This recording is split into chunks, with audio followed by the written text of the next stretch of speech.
Imagine receiving an email that abruptly announces that your material is discontinued. In this video, we'll cover some tips and tricks to how to navigate when your material is discontinued, as well as some essential steps in order to secure an alternative.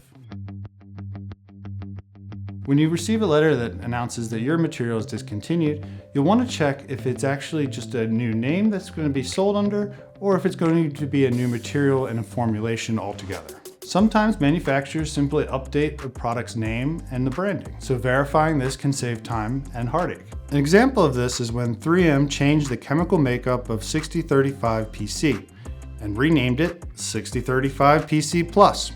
However, this change made the new version incompatible with certain materials, requiring some products to seek alternatives. Other times, the product name will change, but the formula itself doesn't.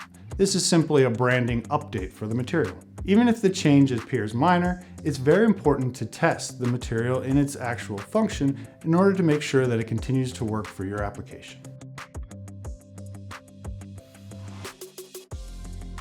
If you evaluate the discontinuation notice and you determine that the material is no longer going to work, here are 4 steps you should take for the next phase. The first step is to contact your existing manufacturer.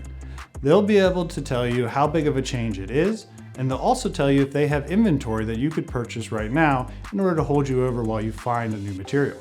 The second step is evaluating the timeline. Sometimes a discontinuation will happen immediately, and sometimes it will happen over time. You need to know what your timeline looks like in order to plan accordingly for your material selection process. The next step is to define the functional requirements of your application. In order to replace a material, you really need to evaluate the previous material, what it did well, what it didn't do well, what was the success factors to lead to determining that material was right for your application. This information will help select the next material and ensure that your product functions smoothly. Once you determine your functional requirements, a good place to start is to reach out to your original manufacturer. They might have a material that's similar to the one that got discontinued, but you also might want to start looking at alternative manufacturers as well. Working with a converter like Strouse allows you to tap into a lot of existing relationships with suppliers. Once you have a list of potential materials, testing is what's necessary to determine what's going to work appropriately. Even if the material is listed as a direct replacement, we still recommend functional samples for your testing application. Sometimes materials are just slightly different even when change appears minor.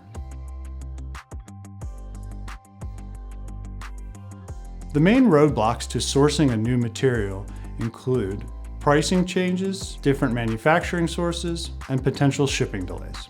While price increases are a common concern, a material change doesn't necessarily mean your price increase. When sourcing an alternative material, a converter might be able to find a cost-effective material that still performs the same application.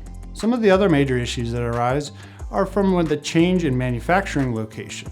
If a material comes from a different manufacturer, additional logistical concerns might need to be considered, like tariffs or additional lead time.